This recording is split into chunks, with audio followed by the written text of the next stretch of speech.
Well, you need no introduction.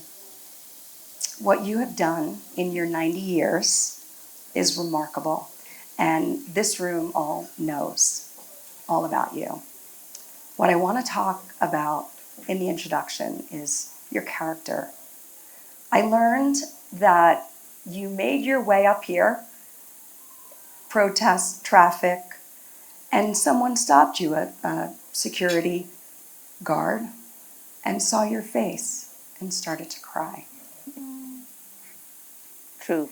I also learned from a guest this evening that he has 10 grandchildren of all ages, and every single one of them knows all about you, Jane. That is remarkable. You have touched people's minds, their souls, and their lives around the world. So thank you. It is my privilege and honor to be able to have this interview.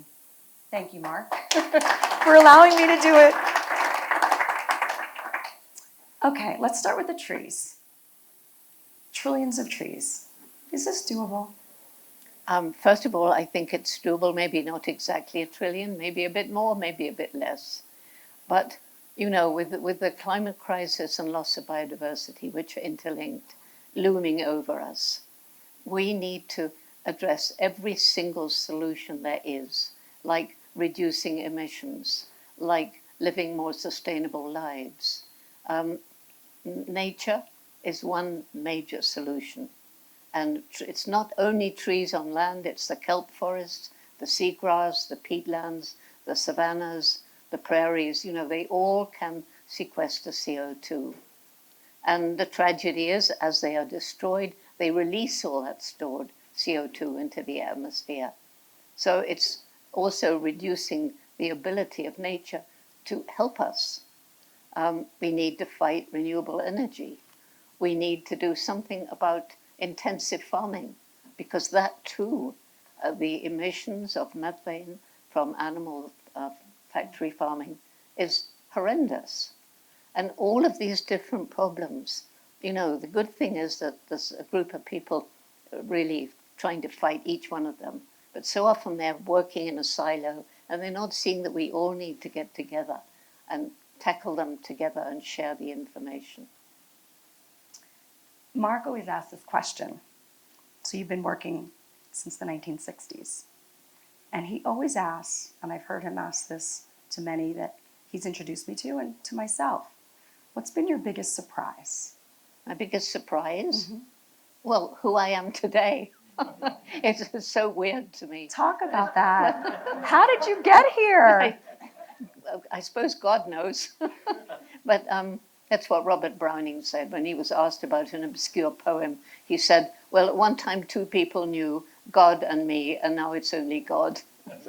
No, but the only way I can get around it is there's 2 Janes.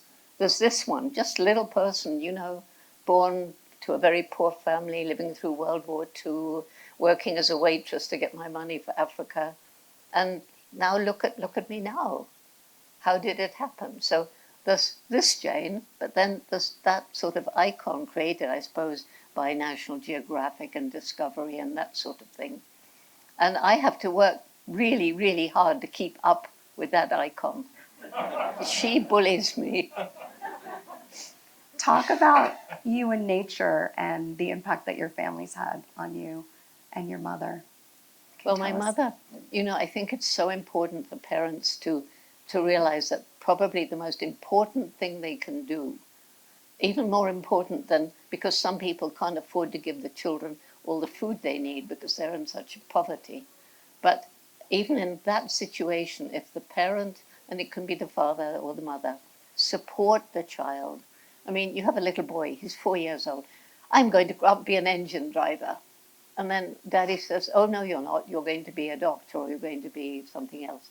Why bother? That child isn't going to stay wanting to be an engine driver. Tell him, wow, you're going to be a fantastic engine driver. Give him confidence. And that's what my mother, when everybody laughed at me when I was 10 years old and said I was going to Africa to live with animals and write books about them, how would I do it? We didn't have money. World War II was raging, and I was just a girl.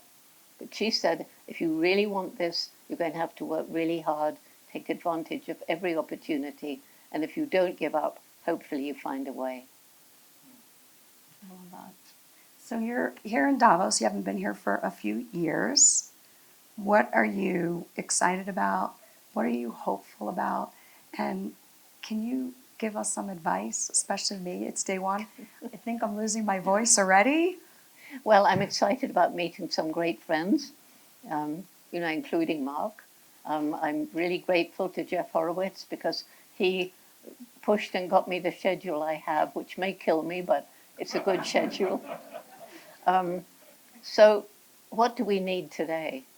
We need not just talking, we need action.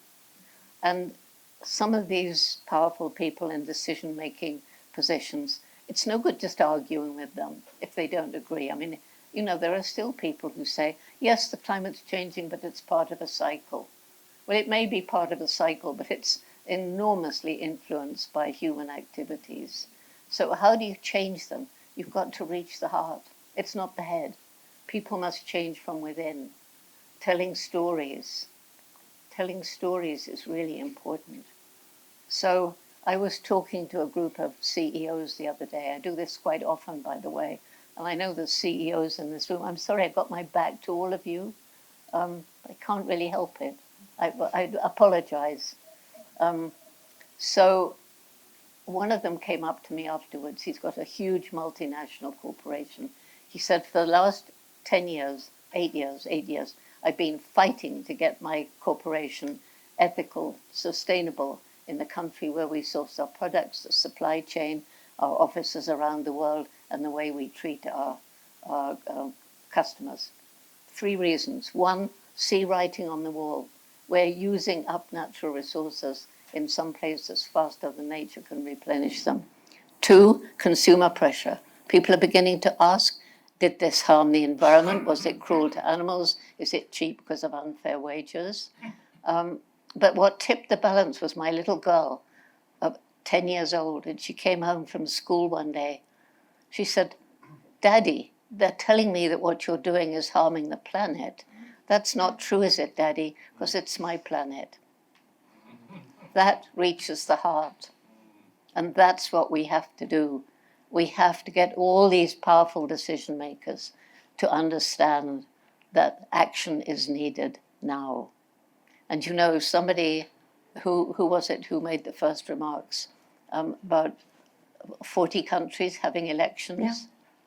Well, I personally think that unless a person who stands for election cares about the future, cares about climate change, loss of biodiversity, and so on, they're not fit to take office. Well, I promise you, as Sam Jacobs, editor-in-chief and CEO of TIME, we're going to make sure we tell those stories. We have the largest global audience in our history and the youngest, and I think the youth are going to help to solve this problem for us. We're here at Davos. Rebuilding trust is our theme. Have we really lost trust? What do you think about that? Well, I certainly think some nations have lost trust in others. I certainly think many people have lost trust in their politicians. I certainly think many people understand how much news is fake and they no longer know what to believe and what not to believe. It's a difficult world we live in. Social media isn't helping, although it can. You know about Roots and Shoots, right? You talk about the young people. Mm-hmm. Roots and Shoots began in 91 because young people, even in 91, were losing hope. And they were telling me that they lost hope because we had compromised their future and there was nothing they could do. We haven't just compromised their future. We have been stealing it, and we're still stealing it today. But was it true there was nothing they could do? No. I truly believe, and it's not only me, it's other scientists too, that we have a window of time to turn things around. We've already talked about nature and the trees, the trillion trees, the oceans. We've been talking about the plastic situation with Al Gore. And so I said to them, look, get your friends. These were 12 high school students and in Tanzania, and they got their friends together. We had about 30. And we decided to form Roots and Shoots. with the main message, every single one of you matters. Every single one makes an impact on the planet every single day. That's all of us. And we have a choice. What sort of impact can we make? Unless we're living in deep poverty, and then we just have to do what it takes to survive. But everybody in this room and all our families, we can make a choice as to what we do each day. So because I learned in the rainforest how everything is interconnected and has a role to play, we decided every group would choose, we wouldn't tell them, they would choose a project help people, a project help animals, a project help the environment. And that group of 12 high school students began a program that's now in 70 countries with members from kindergarten through university. And they are all, I tell you, as we speak tonight, there are roots and shoots in some countries, planting trees, walking people's dogs, worrying about street children, saving up money and sending it to the causes they believe in.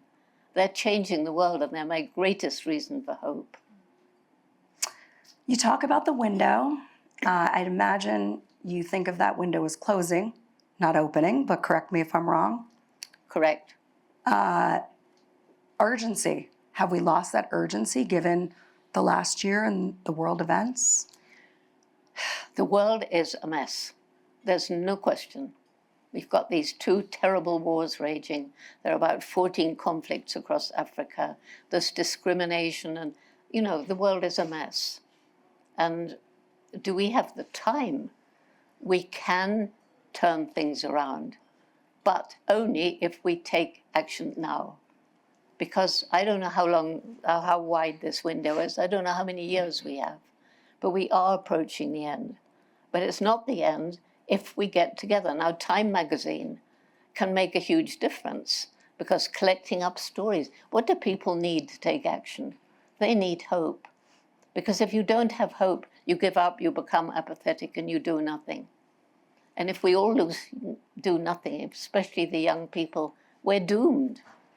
So why do you think I'm still traveling the world 300 days a year, aged 90? I'm polluting the atmosphere with airplanes, but I don't go, I fly commercial, and the plane would go without me, so I don't feel too bad.